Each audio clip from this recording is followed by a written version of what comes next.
సిటీలో ప్లాట్ కొనండి. ఫ్యూచర్ లో మీరు కోటీశ్వర్లుగా మారే అవకాశం కోసం వెంటనే మాకు కాల్ చేయండి. నమస్కారం. కార్తీక పురాణం 13వ రోజు పారాయణలోకి వచ్చాం. అయితే ఈ రోజున కార్తీక సోమవారం, ఇది 2వ సోమవారం అండి. కార్తీక సోమవారం నాడు విశేషంగా దేవాలయ దర్శనం, పగలు ఉపవాసము, సాయంకాల భోజనము, నక్షత్ర దర్శనం అయిన తర్వాత చేయొచ్చు. ఇది విశేషమైంది. దేవాలయంలో దీపారాధన చేసుకోవచ్చు. ఇంట్లో దీపారాధనలు 4 చోట్ల మన వాకిళ్లలో తులసి దగ్గర దేవారాధన ఎట్లాగూ చేసుకుంటాం కాబట్టి 3-4 చోట్ల మనం దీపారాధన చేసుకోవచ్చు. విశేషంగా మిగిలిన రోజులు పాటించకపోయినా ఒక సోమవారాలను మాత్రమైనా ఉపవాసం చేసి హరనామ సంకీర్తన, శివనామ సంకీర్తన కూడా చేసుకుంటే విశేషమైన ఫలితం లభిస్తుంది. ప్రత్యేకంగా ఈ రోజున చెప్పబడింది ఏంటంటే, ఏదైనా దానం చేసుకోవటము, దేవాలయ దర్శనం చేయటము, దీపదానం చేసుకోవటము, సోమవారం నాడు ఉపవాసం ఉండటము, తర్వాత కార్తీక పురాణం మీరు ఎలాగూ వింటారు. ఈ ప్రత్యేకమైన పర్వదినం రోజున మీకు కుదిరినటువంటి అర్చన, పూజ, దాన, జపాదుల్ని చేసుకోండి. దానివల్ల లభించే పుణ్యంతో మానసిక సమస్యలు తీరుతాయండి. సోమవారాలు ప్రత్యేకంగా ఏంటంటే, శివుడు సోమవారం అంటే చంద్రునికి సంబంధించిన వారం కదా. ఈ రోజున శివార్చన చేస్తే మానసికమైన శాంతి, చిత్తశాంతి లభిస్తుంది. సరే, మనం పురాణంలోకి వెళ్దాం. జనక మహారాజుకి వశిష్ఠ మహాముని చెప్తున్నారు. కార్తీక మాసంలో చేయదగిన ధర్మాలు, ఆచరించవలసిన ధర్మాల గురించి చెప్తాను. స్వచ్ఛమైన మనసుతోటి విను. ఈ ధర్మాలన్నీ కూడా ఆవశ్యకమైనవే. కార్తీక ధర్మములు మా తండ్రి అయినటువంటి బ్రహ్మచేత మాకు చెప్పబడ్డాయి. ఇవన్నీ చేయదగినవే అవుతాయి. అయితే చేయని ఎడల పాపం కలుగుతుంది అనేది కూడా ఉన్నది. అది కూడా నిజమే. సంసార సముద్రం నుంచి దాటగోరేవారు, నరకపాతక భయము కలిగిన వాళ్ళు ఈ ధర్మాల్ని తప్పకుండా చేయాలంటే నరకంలో పడకూడదు. ఈ సంసార సముద్రాన్ని దాటేసేయాలి అంటే కార్తీక ధర్మాలు ఆచరించాలట. కార్తీక మాసం ముందు కన్యాదానం అంటే వివాహ శుభకార్యాలు ఏదైనా చేయగలిగితే చాలా మంచిది. తర్వాత కన్యాదానం విశేషం. ప్రాతస్నానం అంటే పొద్దున్నే స్నానం చేయటం. శిష్టుడైన బ్రాహ్మణ పుత్రునికి ఉపనయనం చేయించటం. కాకపోతే మనం ఇప్పుడు కార్తీకంలో ఉపనయనాలు ఉండవు కదా. మనకి ఉత్తరాయణ దక్షిణాయనాల్లో ఖచ్చితంగా మనకి ఉత్తరాయణ కాలంలో మాత్రమే ఉపనయనాలు ఉంటాయి. ఈ ఆషాఢం దగ్గర ఇంచుమించుగా మనకి అక్కడి నుంచి సూర్యుడు సంక్రమణం చెందిన దగ్గర నుంచి మనం మానేస్తాం అనమాట. అంటే ఈ ఉత్తరాయణంలో మాత్రమే చేస్తాం కాబట్టి మనం ఏం చేయొచ్చు, వచ్చే సంవత్సరం మీ అబ్బాయి ఒడికి ముహూర్తం పెట్టుకోండి. ఒడికి కావాల్సినటువంటి ఉపనయనానికి కావాల్సిన సమస్తమైన సంభారాలు నేను ఇస్తాను, లేదా ఎదుగో ఈ సొమ్ము ఇది తీసుకోండి అని చెప్పి ఉపనయనానికి ప్రామిస్ చేయడం. కన్యాదానం కూడా అంతేనండి. ఇప్పుడు తాంబూలాలు పుచ్చుకున్నా కూడా కార్తీక కన్యాదాన ఫలితం లభిస్తుంది. విద్యాదానము, వస్త్రదానము, అన్నదానము చాలా మంచివి. కార్తీక మాసంలో ద్రవ్యహీనుడైన బ్రాహ్మణ పుత్రునికి ఉపనయనం చేయించి దక్షిణ ఇస్తే గనక అనేక జన్మార్జితలైనటువంటి పాపాలు నశిస్తాయట. అయితే ఇందు చూడండి, మన ద్రవ్యం ఇచ్చి ఉపనయనం చేయించినప్పుడు ఆ వటువు చేత చేయబడిన గాయత్రి జప ఫలితం వల్ల పంచమహాపాతకాలు భస్మం అవుతాయి. గాయత్రి జపము, హరిపూజ, వేదగానం వీటి ఫలితము చెప్పడానికి శక్యం కాదు. 10,000 తటాకాలు తవ్వించే పుణ్యము, 100 రావి చెట్లు పెట్టించే పుణ్యము, నూతులు, దిగుడు బావులు 100 తవ్వించేటువంటి పుణ్యము, 100 తోటలు వేయించే పుణ్యము, ఒక బ్రాహ్మణునకు ఉపనయనం చేయించిన పుణ్యంలో 16వ వంతు కూడా సరిపోదు. ఇంత పుణ్యం లభిస్తుందట. కార్తీక మాసం నందు ఉపనయన దానం చేసిన తర్వాత మాఘమాసం అందు కానీ వైశాఖంలో కానీ ఉపనయనం చేయించాలి. అదే మనం చెప్పుకున్నాం కదా. ఇప్పుడు ఒప్పుకుని ఉత్తరాయణం వచ్చినప్పుడు మనం చేయించవచ్చు అన్నమాట. సాధువులను శ్రోత్రియులను అగు బ్రాహ్మణ కుమారులకు ఉపనయనం చేయిస్తే అనంతమైన ఫలితం వస్తుందని ధర్మవేత్తలైన మహామునులు ఎందరో వాకృచ్చారు. ఈ ఉపనయనాలకు సంకల్పం కార్తీకంలో సంకల్పం చేస్తే మంచిదట. అట్లా చేస్తే కలిగే ఫలితాన్ని చెప్పడానికి భూమి ఎందు కానీ స్వర్గమందు కానీ ఎవ్వరికీ సామర్థ్యం లేదు. పరద్రవ్యం వలన తీర్థయాత్రయు, దేవబ్రాహ్మణ సంతర్పణ చేసిన ఎడల పుణ్యము ద్రవ్యదాతకి కలుగును. ఎవరైనా ఫ్రెండ్స్ డబ్బులు పంపిస్తారు, మనం ట్రిప్కి వెళ్తాం, వాళ్ళు ఇచ్చిన డబ్బులతోటి ఫ్రెండ్స్ స్పాన్సర్ చేస్తారు. అట్లాంటివి జరుగుతున్నాయండి. మేము తీర్థయాత్రకు తీసుకెళ్తామంటారు, వాళ్ళ ఖర్చు వాళ్ళు పెట్టుకుంటారు. ఎవరైతే ఖర్చు పెడతారో ఈ మనం చూసిన ఫలితం వాళ్ళదేనట. మనం ఇక్కడ చూస్తాము, దేవాలయాలు దర్శనం చేస్తాము, దీపదానాలు లాంటివి చేసుకుంటాము, అందరికీ యాచకులు ఎవరైనా కనబడితే తలా ₹1 ఇస్తాము, అయ్యవారికి దక్షిణ తాంబూల దక్షిణ కూడా ఇస్తాము, దేవాలయంలో కానుక వేస్తాము, దేవాలయానికే కొంత సొమ్ము వేస్తాము. మొత్తం ఎవరైతే మనని తీర్థయాత్రకు తీసుకుపోయారో వాళ్ళకే చెందుతుంది, మనకేమీ లేదు. మనం దానికి ఒప్పుకుని ఈ పుణ్యం అంతా ఆయన ఖాతాలో వేయించడానికి ఒప్పుకుని వెళ్ళాలి. తీసుకెళ్తున్నారు ఖర్చు తక్కువని వెళ్ళామంటే ఏం లేదు. చూస్తాం మనం దేవాలయ దర్శనం చేసినటువంటి ఆనందం మనది, పుణ్యం మాత్రం ద్రవ్యం పెట్టుకుని వాడిదట. తర్వాత ఇంకా చెప్తున్నారు, బ్రాహ్మణ దేవ సంతర్పణ చేసినా సరే దానికి ఎవరైనా సొమ్మిస్తే సొమ్మిచ్చిన వాడిదే ఫలితం అవుతుందట. కార్తీక మాసమందు ధనమిచ్చి ఒక బ్రాహ్మణునికి ఉపనయనం కానీ వివాహం కానీ చేయించిన ఏడలు కూడా అనంత ఫలితం కలుగుతుంది. సో ఉపనయనానికి కావాల్సిన డబ్బులు ఇచ్చినా, పెళ్ళికి కావాల్సిన డబ్బు ఇచ్చినా కూడా ఫలితం లభిస్తుంది. కన్యాదానం చేసేవాడు తాను స్వయంగా పాప విముక్తుడవుతాడు కార్తీకంలో గనక చేస్తే. తన పితరులకు బ్రహ్మప్రలోక ప్రాప్తిని కలిగిస్తాడు. తర్వాత ఈ విషయంలో ఒక పురాతనమైన గాథ ఒకటి ఉన్నది, చెప్తాను వినమంటున్నారు, సావధానంగా వినమన్నారు. ద్వాపర యుగంలో వంగదేశమందు దుష్టుడైన సువీరుడనే ఒక క్షత్రియుడు కలడు. చిన్నవైన చక్కటి లేళ్ల వంటి చూపులు కలిగినటువంటి సౌందర్యవతి అయిన భార్య కూడా ఉండేదట. ఈ క్షత్రియుడు రాజుగా ఉండి కొంతకాలానికి దైవయోగం వల్ల దాయాదులతో పీడింపబడి జయింపబడిన వాడై ఆ రాజ్యం పోగొట్టుకుని తర్వాత ఏం చేస్తాడు, ఇంకేమీ చేయలేక దేశాలు పట్టిపోయాడు. అర్ధాంగి కనుక భార్య కూడా ఆయన వెనకాల పడిపోయింది. వీళ్ళు ఏం చేశారు, మామూలు ఊళ్ళల్లో అయితే చాలా కష్టం కాబట్టి ఒక అరణ్యానికి పోయి అక్కడ ఎట్టగొట్ట అయ్యో ఏమీ ధనం లేదు, రాసమర్యాదలు లేవు, దాసదాసి జనం లేరు, ఇల్లు లేదు, వాకిలు లేదని బాధపడుతూనే ఎట్లాగొట్లా అక్కడ జీవితాన్ని గడిపేవాడు. భార్యాభర్త ఇద్దరు కలిసి ఉన్నారు. వీళ్ళిద్దరూ కందమూలాదులు అవి తినేవాళ్ళు, ఏదో దొరికినవి సంపాదించుకుని తిని ఓ చిన్న గూడు లాంటిది ఏర్పరచుకుని అడవిలో పర్ణశాల లాంటిది అటకే కాలక్షేపం చేసి డబ్బు పోయిందే, అంతా లేదు, ఏమీ లేదే, సౌఖ్యం లేదని బాధపడుతూనే జీవించేవారు. తర్వాత కాలక్రమాన ఆమె భార్య గర్భవతి అయిందట. ఆ గర్భవతి అయిన తర్వాత ఆమెకి సౌందర్యవతి అయినటువంటి ఒక చక్కని కన్య కలిగిందట. రాజు ఈ అరణ్య నివాసము, వన్యాహారము, సంతాన సంభవము, సంతాన పోషణకి సరిపడా ద్రవ్యం లేకపోవటము అవన్నీ తలుచుకుని బాధపడుతూనే ఈ పిల్లని పెంచుకున్నాడు. ఆయన పుణ్యవశం చేత కన్య పెరిగిన కొందికి మహాసౌందర్య రాశిగా చక్కగా ఉండేదట. ఎవరైనా చూస్తే వాళ్ళ కంటికి ఆ నేత్రానందకారిగా ఉండేది అమ్మాయి. అయితే 8 సంవత్సరాల వయసు వచ్చాక ఆయన ఆ ప్రాంతానికి వచ్చినటువంటి ఒక మునికుమారుడు ఈయన చూసి, సువీర నీ కూతురిని నాకు ఇచ్చి వివాహం చేయమన్నాడు. అయితే రాజు ఏమన్నాడు, తప్పకుండానండి, మేమైనా మా అమ్మాయికి పెళ్లి చేయవలసిందే.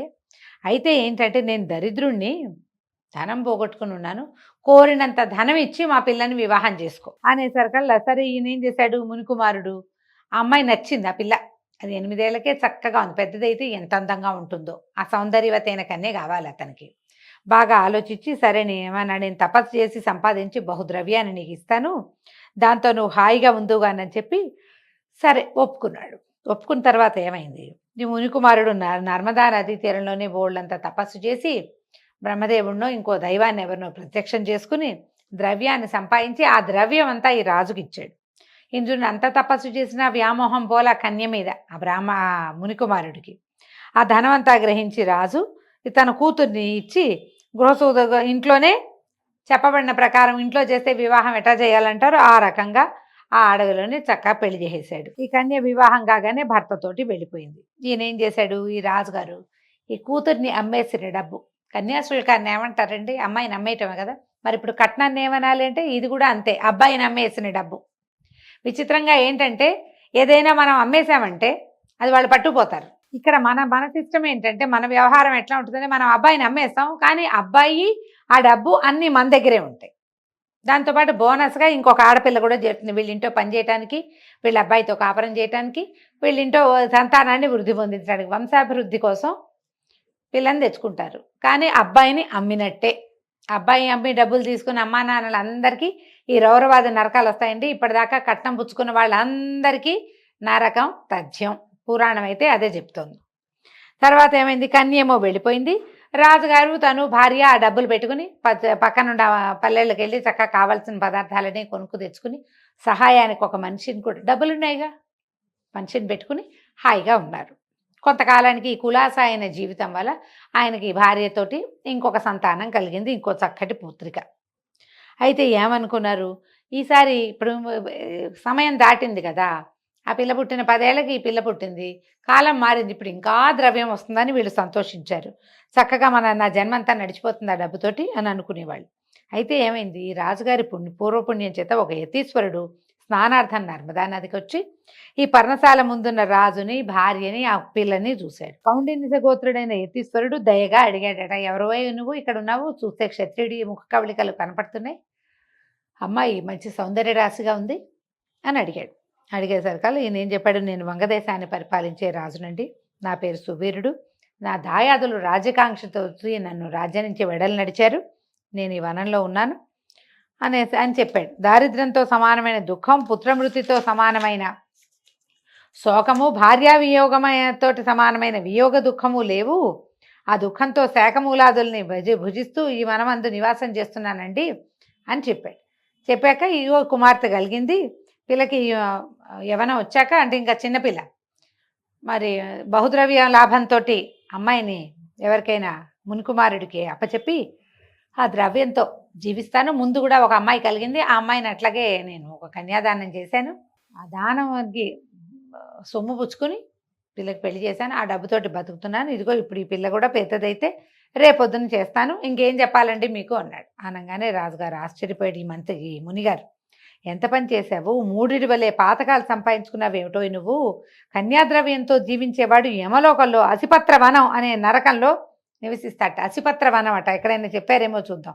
ఈ అసిపత్ర వనం అంటేనండి ముళ్ళున్నటువంటి చెట్ల మధ్యలో జీవిస్తారనమాట. అడుగేస్తే దాంట్లో ముల్లే పడుతుంటుంది, తర్వాత ఏంటి ఈ రంపాలున్న కత్తులతోటి కోస్తారట, చాలా ఉన్నాయి శిక్షలు అని చెప్పాడు. పైగా కన్యాద్రవ్యం చేత నువ్వేం చేస్తున్నావు, ఋషిని నేను వచ్చాను, నా కాళ్ళగడ్డ కూడా నీళ్ళిచ్చి తినడానికి ఏదో పెడతావు, నీ ద్రవ్యం నువ్వు చేసిన పాపం నేను పంచుకున్నట్టు, మీ నాన్నకి తాతకి నువ్వులు తీసుకొచ్చి వదిలిపెడతావు ఆ డబ్బులతోటి, వాళ్ళకి పోయింది అది.